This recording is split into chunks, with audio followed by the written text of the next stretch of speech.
ओम सदाशिवसमारंभां शंकराचार्यमध्यमाम् अस्मदाचार्यपर्यन्तां वन्दे गुरुपरम्पराम्।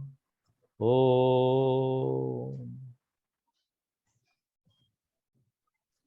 तदपि कही गुर बारहि बारा, समुझि परी कछुमति अनुसारा। भाषा बद्ध कर बिमय सोई, मोरे मन प्रबोध जेहि होई। जस कछु बुद्धि विवेक बल मेरे, तस कही हऊँ हिय हरि के प्रेरे। निज संदेह मोह भ्रम हरनी, करऊं कथा भव सरिता तरनी। बुध बिसराम सकल जन रंजनी, राम कथा कलि कलुष विभंजनी। राम कथा कलि पन नग भरनी, पुनि विवेक पावक कहु हरनी।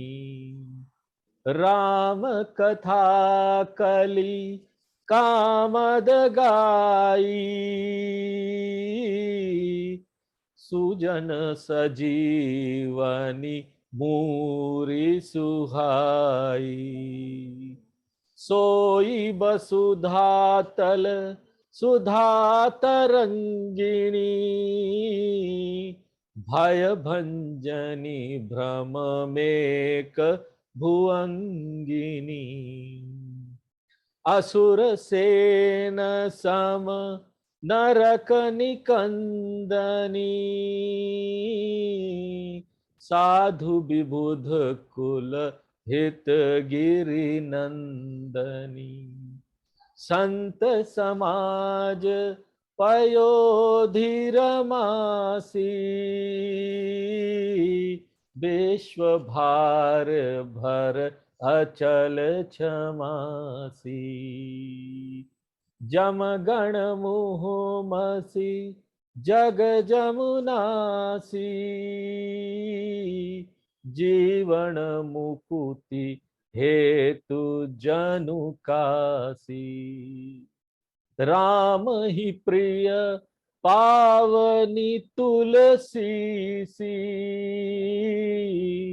तुलसीदास हित हिय हुलसी सी। शिव प्रिय में कल सेल सुतासी, सकल सिद्धि सुख संपत्ति राशि। सदगुण सुर गण अम्ब अदिति सी, रघुवर भगति प्रेम परमिति सी। राम कथा मंदाकिनी, चित्रकूट चित चारु।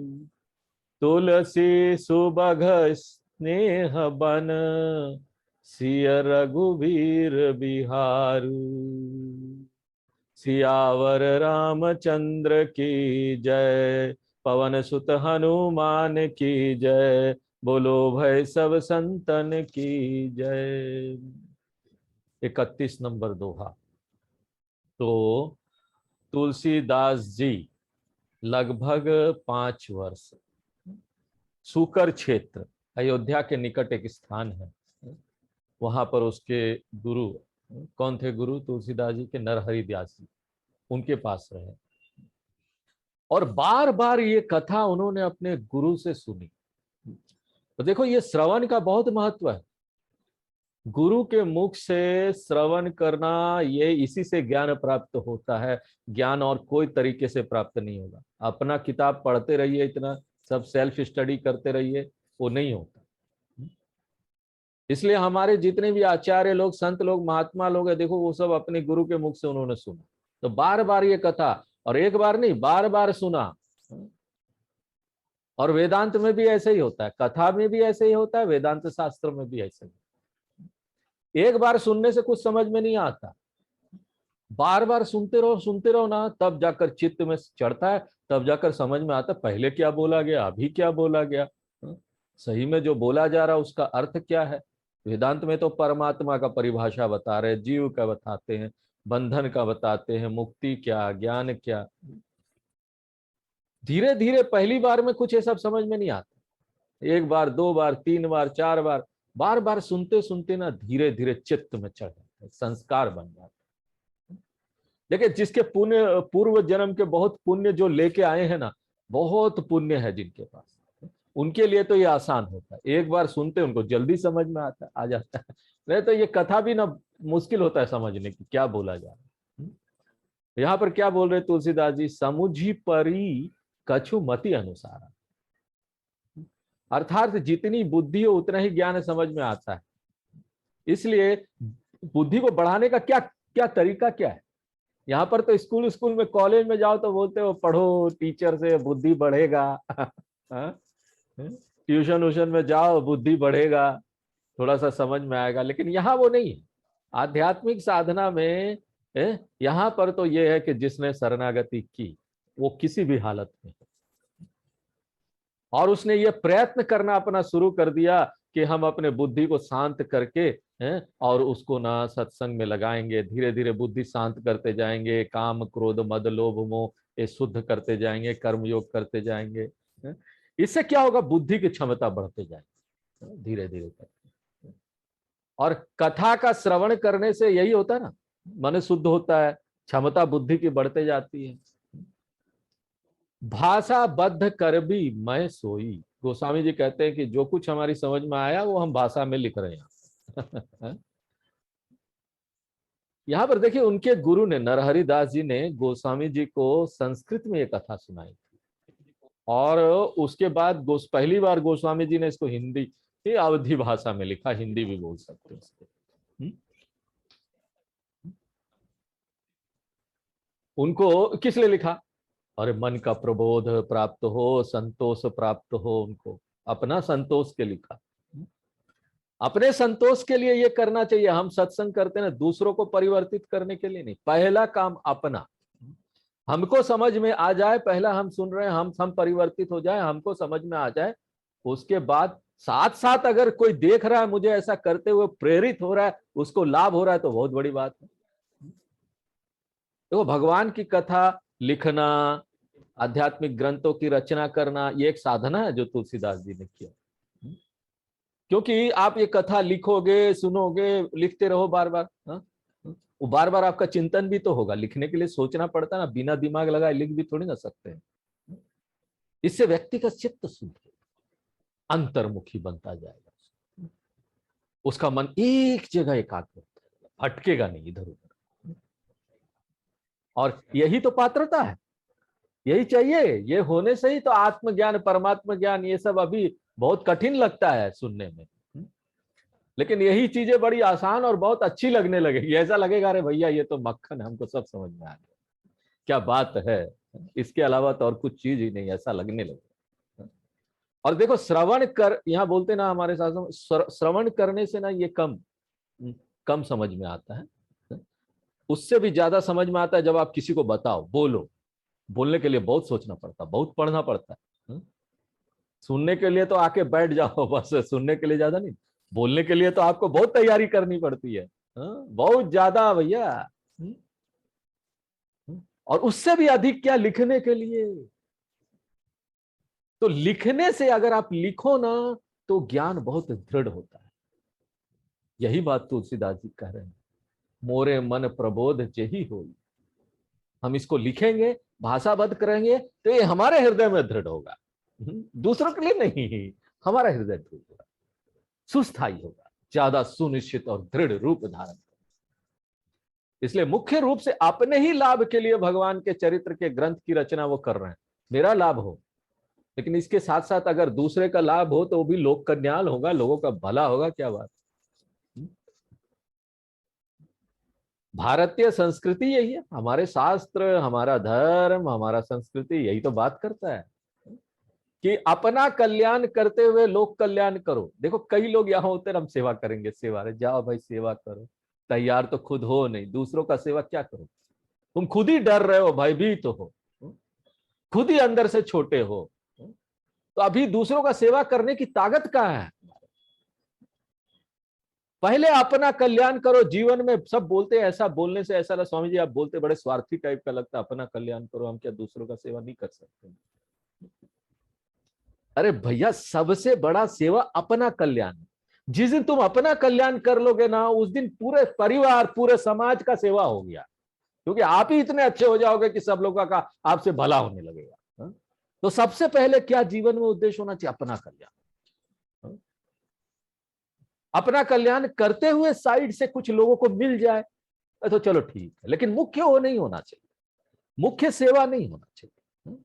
मुख्य होना चाहिए मेरा कल्याण हो जाए, पहले मैं तो स्ट्रांग हो जाऊं ना, मुझे ज्ञान प्राप्त हो जाए, मेरा काम क्रोध मद लोभ मोह जलन ये सब जो होता है, डर जो होता है, भय जो मन में पैदा होता है, सब चला जाए। अरे तभी तो मैं दूसरों का कल्याण कर पाऊंगा। अरे जो डॉक्टर खुद ही बीमार है वो क्या दूसरों की बीमारी दूर करेगा बता। जस कछु बुद्धि विवेक बल मेरे, जैसे भी मेरी बुद्धि हो, जैसा भी विवेक का बल मुझ में हो, लेकिन हृदय में प्रेरणा देने वाले कौन है? भगवान राम।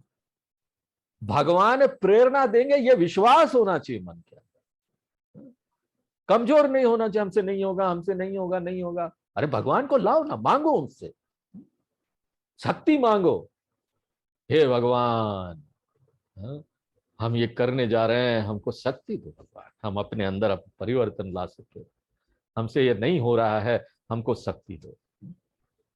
और जब उनकी प्रेरणा मिलेगी, बार बार उनका नाम, इसलिए तो जप कराते हैं, बार बार उनका नाम लोगे ना, उनके जैसा बनने लगोगे, उनके सारी क्वालिटीज आने लगेगी, भगवान वाली क्वालिटीज, उनके गुण आने लगेंगे, और उनकी प्रेरणा से आप ये कार्य, जो भी कार्य सामने आता है ना, करने लगेंगे।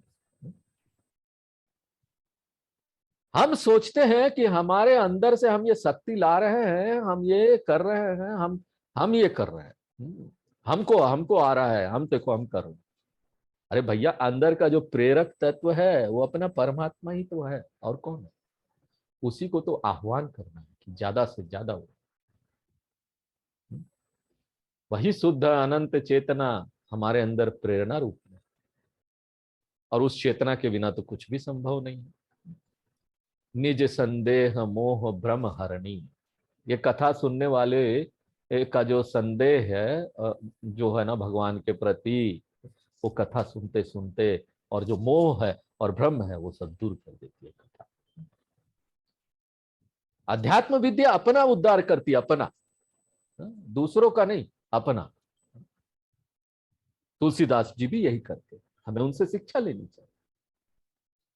हम ये कथा सुनेंगे, कथा सुनने से देह अभिमान छूटेगा। देह अभिमान बहुत बड़ा अभिमान होता है, अपने देह को लेकर आप सबसे छूट जाओगे, सब आप छोड़ सकते हो, लेकिन अपने देह से अभिमान नहीं छूटता है।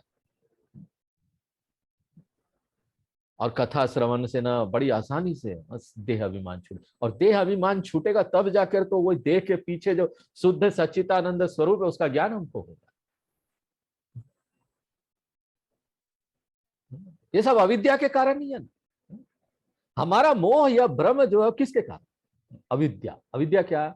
हम जानते नहीं, हम जानते नहीं कि हमारा स्वरूप कितना बड़ा है, हमारा स्वरूप कैसा सच्चिदानंद स्वरूप हम जानते नहीं।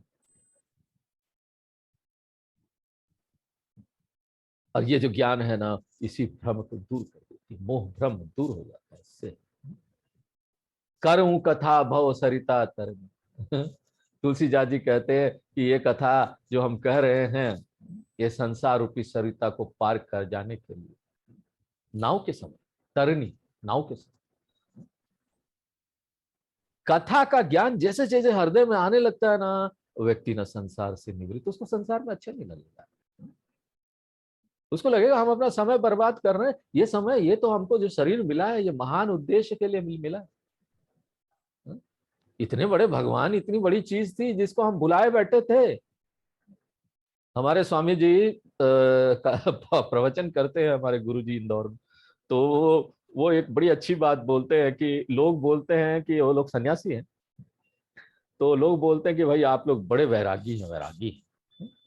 देखिए आप लोग बड़े वैरागी हैं, क्योंकि ना आप लोग देखिए सब संसार अनुसार छोड़कर लोगों का भला कर रहे हैं, सब कुछ छोड़ दिया है आपने। तो हमारे गुरुजी बोलते हैं कि भाई देखो, अरे भैया इतनी सुंदर चीज भगवान आप लोगों ने छोड़ के ये पूरा संसार को पकड़ा हुआ, तो वैरागी कौन है, आप या मैं? मैंने तो जिसको पकड़ना था उसको पकड़ा है। मैंने अपने शास्त्रों को, भगवान को, गुरु को पकड़ा है। ये इसी को तो पकड़ना चाहिए, उधर नहीं पकड़ना चाहिए। उधर आपने पकड़, तो वैरागी कौन है?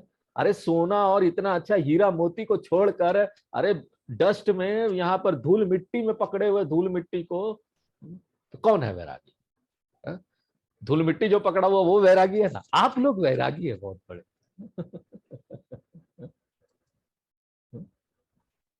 भगवान की भक्ति, भगवान की कथा ये नाव के समान है। इसमें बैठो ना तो अपने आप पार लगा देगी, हाथ पैर फटकाने की जरूरत नहीं, अपने आप पार लगा देगी। बुध विश्राम, और जो ज्ञानवान है उन्हें यह कथा विश्राम देने वाली है। देखिए जीव यहाँ कई जन्म लेता है, एक जन्म से दूसरे जन्म, एक जन्म से दूसरे जन्म, चलता रहता है, चल जन्मता मरता रहता है, दुख आता रहता है, सुख आता रहता है। जब तक वो परमात्मा के धाम में नहीं पहुंचेगा उसको विश्राम प्राप्त नहीं होता। अंतिम विश्राम वहीं पर है, कुछ भी कर लो। आप सोचोगे हमारा ये समस्या सॉल्व हो जाएगा, अभी हमने ये कर लिया, चलो अभी ठीक हो जाएगा सब, फिर कुछ आएगा, चलता रहेगा यहाँ। जब तक कि परमात्मा के धाम में, यानी कि ज्ञान में निष्ठा हमको नहीं हो जाती, तो विश्राम प्राप्त नहीं।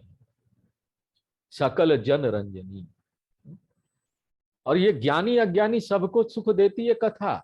भक्त लोगों को तो सुख देती है, दुष्टों को भी सुख देती है। दुष्टों को क्यों सुख देती है? वो मजाक उड़ाते ना, बड़ा राम कथा सुन रहे हैं, बड़ा भक्त लोग आ गए। दूसरे लोग बोलते होंगे जब ऐसे बैठ के सुनेंगे ना, सत्संगी लोगों का मजाक उड़ाते हैं लोग। पार्टी उटी में मिलते हैं वो लोग तो खूब पार्टी करते हैं, संसारी लोगों का काम है ये पार्टी वो पार्टी, कभी वहां जा रहे हैं कभी यहाँ जा रहे हैं, तो मजाक उड़ाएंगे, बड़ा देखो बड़ा सत्संग करते हैं, फेसबुक में भी डालते हैं सत्संग। बड़ा स्वामी है। तो उपहास उड़ाते हैं।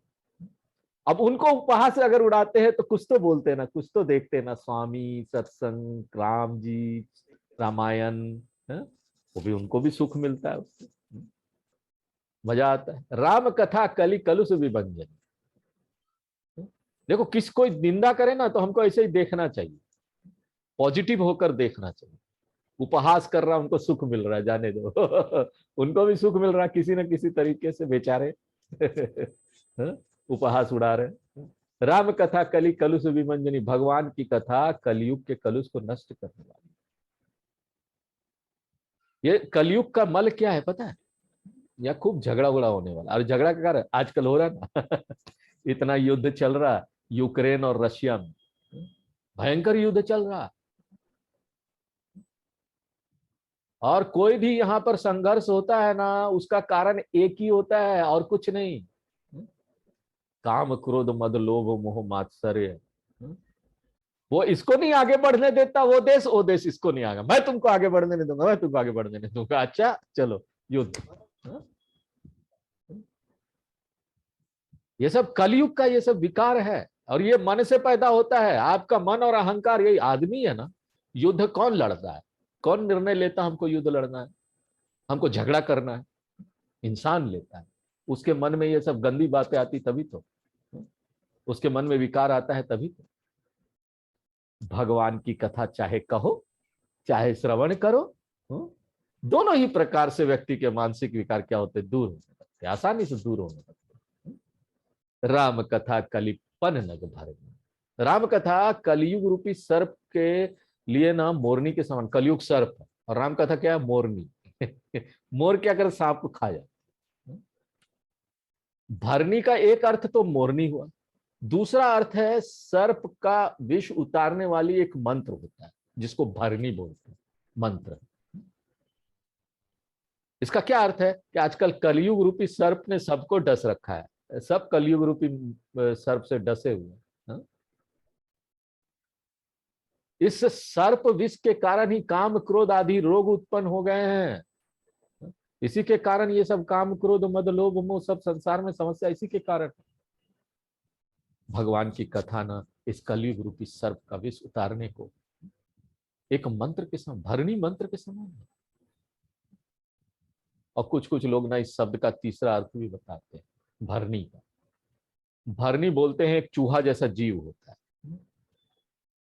वो जीव सांप को देखकर सिकुड़ करना गेंद जैसा हो जाता है, सांप को देखकर सांप उसको समझता चूहा है, निकल जाता है और सांप के शरीर में पहुंचकर वो अपने शरीर को फैला देता है, उस कांटा निकल जाता है, उसका कांटा फैल जाता है और सांप का पेट फट जाता है। सांप का पेट फट जाने से मर जाता है। कहते हैं कि मथुरा वृंदावन की तरफ ये जो भरनी नामक प्राणी है ना, वहां अधिक दिखाई देता है। राम कथा कलयुग रूपी सर्प के लिए ये भरनी प्राणी के समान है। राम कथा भरनी है। पुनि विवेक पावक कहु अरनी, ये राम कथा विवेक रूपी अग्नि को प्रकट करने वाली भी है। जैसे अरनी मंथन करने से अरनी में स्थित अग्नि प्रकट हो जाती है ना, अरनी मंथन जानते, पहले जब वेदों में यज्ञ हवन, आज भी कुछ लोग करते हैं, यज्ञ हवन करते हैं ना, तो एक नीचे लकड़ी होता लट्ठा और एक घुमाने वाली लकड़ी होती है, वो लकड़ी के ऊपर रख के और थोड़ा सा वो जलने वाली कोई पदार्थ रख के और उसको जोर से घुमाओ एक ही जगह एकाग्र करके ना, तो वो अग्नि निकल जाता है। अग्नि मंथन बोलते हैं, अग्नि प्रकट मंथन होता ना, ऐसे करके। तो ये भी मंथन है, हमारे हृदय में परमात्मा का चेतना विद्यमान है लेकिन व्यक्ति जानता नहीं है। लगातार जब हम भगवान की कथा ज्ञान ये सब सुनते रहते हैं ना, तो विवेक जागृत होता है, अरणी का काम करता है, मंथन चलता रहता है, मन के अंदर संविचार करते रहते हैं। भगवान की कथा कलयुग में कामनाओं को पूर्ण करने वाली है, कामनाओं को पूर्ण भी करती है ये। कलयुग में कामना पूर्ति के लिए लोग अखंड पाठ वगैरह करते हैं, चलो भाई आज ये पाठ रामचरितमानस का घर में पाठ करा दिया, हमारे बेटे का नौकरी हो जाए, बेटी का शादी हो जाए, तो फलस्वरूप ये सब कामनाएं भी लोगों की पूरी होती, लोग बताते हैं। सुजन सजीवनी मूरी सुहाई, सज्जन लोगों के लिए तो बहुत सुंदर संजीवनी बूटी है। देखिए संजीवनी बूटी से क्या होता है, मरने वाला व्यक्ति में भी प्राण आ जाता है। ऐसे ही जो सज्जन लोग जीवन में निराश्रित हो गए हैं, निराश हो गए, उनको कोई रास्ता नहीं दिख रहा है, यह कथा न उनको प्रेरणा देकर नया जीवन, नई चेतना प्रदान करता है। सोई बसुधा तल सुधा तरंग, यह कथा पृथ्वी के ऊपर अमृत के समान है। अमृत तो वैसे स्वर्ग में पाया जाता है, परंतु वसुधा तल पर यह कथा नदी की धारा के समान प्रवाहित होती है, और ये राम कथा रूपी नदी के जल का जो पान करते हैं उनको ये अमर बना देती है। कथा सुनोगे तो क्या हो, कथा सुनोगे धीरे धीरे भगवान का मन, भगवान के बारे में और ज्यादा प्रेरणा बढ़ती रहेगी, और जानने का प्रयत्न करोगे भगवान क्या है। हम जानना चाहते हैं, एक रूप है ये भगवान, ये हमारा निजी भगवान राम जी कहाँ रहते हैं, ये राम जी हैं, कृष्ण भगवान है, ऐसे दिखते हैं कि कुछ और है। तो फिर शास्त्र कैसे बोलता है विश्व रूप है, ये भगवान तो यहाँ पर हर कण कण में है, फिर कैसे है, अगर राम जी है हमारे मूर्ति के सामने है तो कण कण में कैसे है। ये सब प्रश्न उठने लगता है मन में, उठने लगता है। और अगर बोल रहे सब कण कण में है, ये भी भगवान का, सब भगवान का रूप ही है, तो फिर कैसे बोल रहे हैं कि भगवान रूपवान नहीं है, अरूप है, अरूप ईश्वर। बिना रूप के है वो? ये सब सारे प्रश्न मन में आने लगते।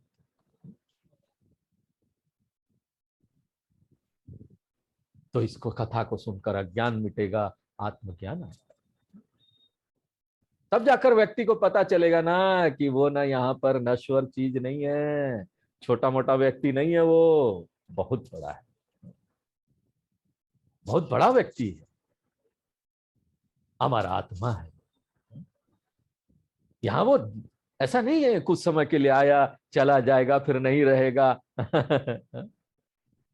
हमेशा रहने वाला है आत्मा, आत्म स्वरूप। भय भंजनी भ्रम भेक भुअंगिनी, भय को दूर कर देती है। देखिए शरीर में अभिमान रखे जो रखता है ना, उसे बहुत भय होता है।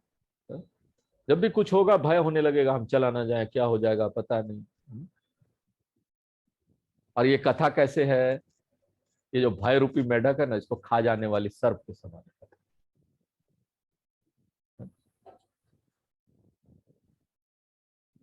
अगर व्यक्ति नास्तिक है तो संशय होता है उसको और ज्ञान नहीं हो पाता परमात्मा का।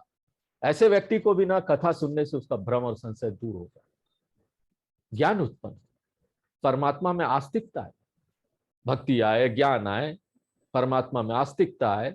यही इस कथा की महिमा है।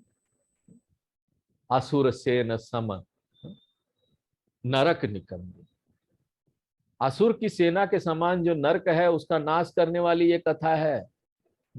असुरों की सेना के समान जो नरक, यानी असुरों की सेना कौन है मालूम? काम क्रोध मद लोभ मोह, ये असुर है, इनकी सेना ही नरक है।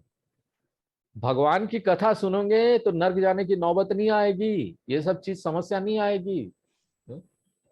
पुराणों में असुर सेन नामक राक्षस की कथा भी आती है। असुर सेन बड़ी तपस्या करता, तपस्या के बल से वो सबको पवित्र बनाता जा रहा था असुर सेन, यहाँ तक कि नरक खाली होने की संभावना हो गई थी।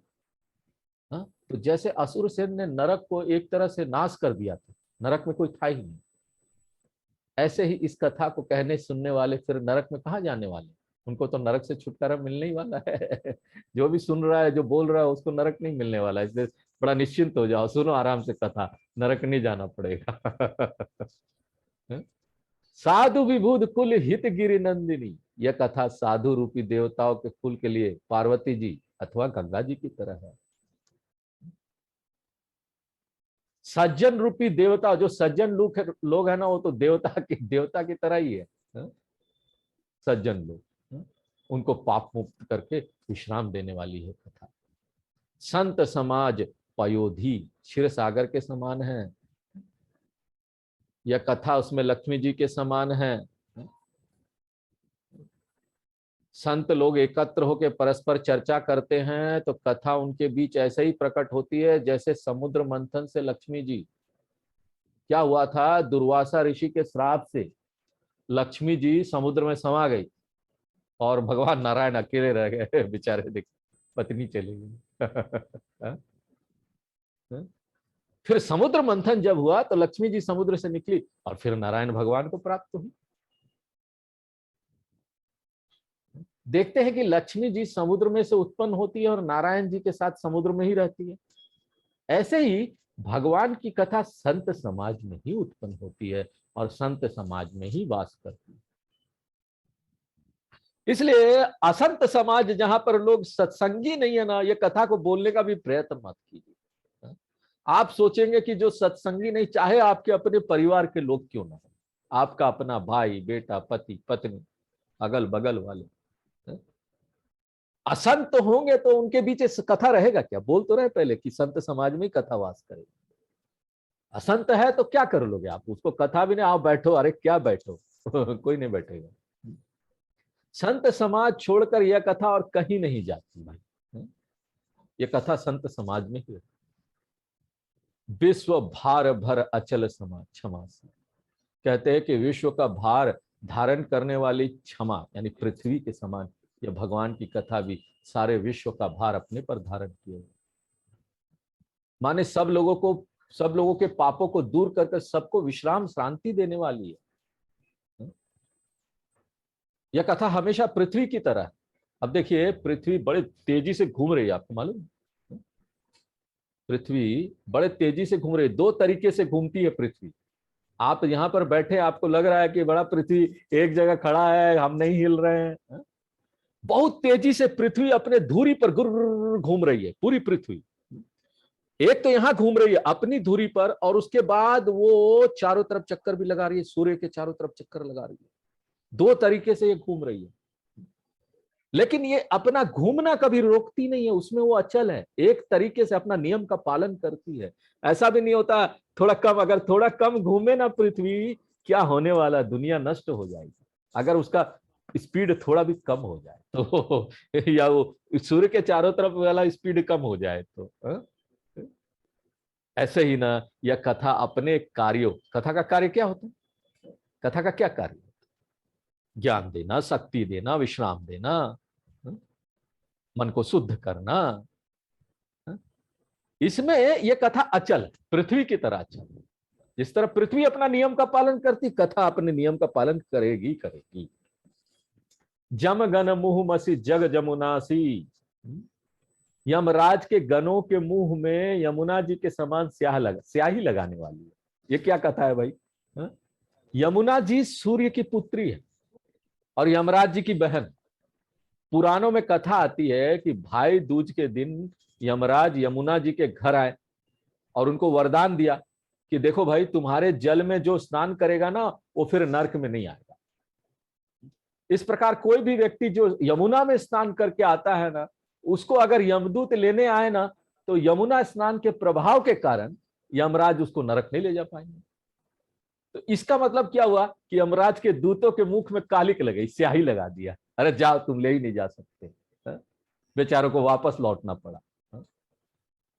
वास्तव में यमुना जी प्रतीक, विधि निषेध में कलिमल हरण, अर्थात जो शुभाशुभ कर्मों की कथा को जानता है ना, क्या कथा है शुभाशुभ कर्म, जो जानता है हमको ये करना चाहिए नहीं करना चाहिए, वो जो पाप कर्म नहीं करता है, जो सही कर्म है वो करता है, गलत कर्मों को नहीं करता है, वही यमुना स्नान करने के बराबर।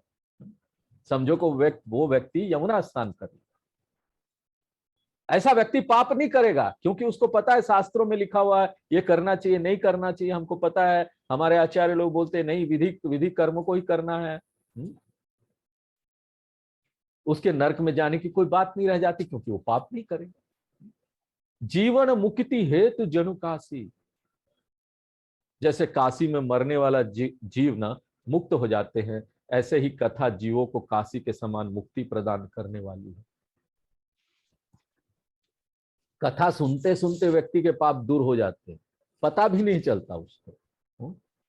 सुनते रहो, अनजाने में आनंद आता जाएगा और धीरे धीरे इतना मन शुद्ध होगा ना कि गीता का ज्ञान एक बार में समझ में आने लगेगा क्या है, और ऐसा व्यक्ति फटाफट मुक्त हो जाएगा। दूसरा अध्याय सुनेगा, 11 से 25 नंबर श्लोक, गीता का दूसरा अध्याय, आत्मा के 6 लक्षण, आहा, समझ में आ गया, और आगे जाने की जरूरत नहीं। भगवान को जैसे तुलसी पत्ता प्रिय है ना, ऐसे ही यह कथा सुनकर भगवान प्रसन्न हो जाते हैं। पावनी, जैसे तुलसी दल यानी तुलसी का पत्ता पवित्र है, देखो ना, तुलसी के पत्ते को हम लोग प्रसाद वगैरह में डाल देते हैं ना, कि ये पवित्र कर देगा प्रसाद को, भगवान को प्रसाद चढ़ाते। ऐसे ये कथा भी पवित्र है, पवित्र करने वाली। तुलसीदास हित हिय तुलसी सी, तुलसीदास जी की माता का नाम हुलसी था। तुलसीदास जी कहते हैं कि यह कथा हमें माता के समान प्रिय है। अब बताओ, माता के समान हमारा हित करने वाला कौन हो सकता है? दूसरा अर्थ है कि जैसे विरक्त व्यक्ति के हृदय में आत्मज्ञान होता है, तो हृदय में क्या आनंद हो जाता है, वो व्यक्ति को बहुत प्रिय होता है। ऐसे तुलसीदास जी कहते हैं कि यह कथा हमको बहुत प्रिय है। यह कथा शिव जी को मेकल सेल यानी मेकल पर्वत है ना, वहां से नर्मदा जी निकली है, नर्मदा जी बह के आते मेकल पर्वत से, मेकल पर्वत से नर्मदा जी जो निकली है उसके समान वो प्रिय है। शंकर जी को नर्मदा जी इतनी प्रिय है कि शंकर जी उनकी धारा में ना लिंग, बट्टी, लंबा गोल पत्थर, उसका रूप धारण करके ना खेल खेलते हैं नर्मदा के अंदर, लुढ़कते रहते हैं, घूमते रहते हैं।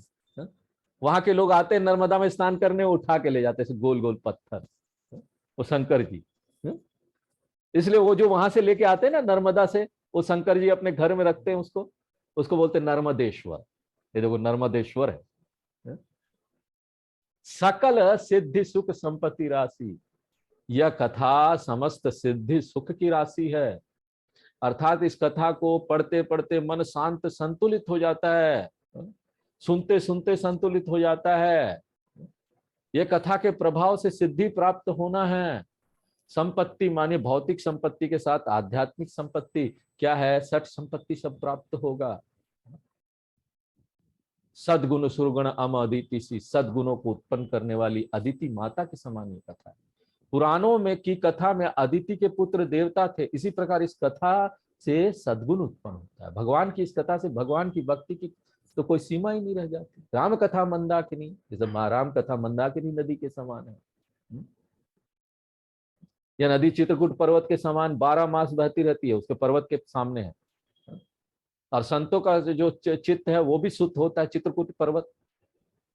तुलसीदास जी कहते हैं कि शुद्ध स्नेह ही सुंदर वन है, जहां पर सीता जी सहित भगवान राम विहार करते हैं। तात्पर्य यह है कि जैसे चित्रकूट में मंदाकिनी नदी है, ऐसे ही राम कथा रूपी मंदाकिनी नदी जिस शुद्ध चित्त में सदा बहती है, वहां पर शुद्ध प्रेम रूपी वन छाया हुआ होगा, हरा भरा रहेगा। और शुद्ध प्रेम जहां होना, वहीं पर परमात्मा का वास होता है। आज हम यही विराम देते हैं, आगे नेक्स्ट क्लास। पूर्णमद पूर्णमिदं पूर्णात् पूर्णमुदच्यते पूर्णस्य पूर्णमादाय पूर्णमेवावशिष्यते। ओम शांति।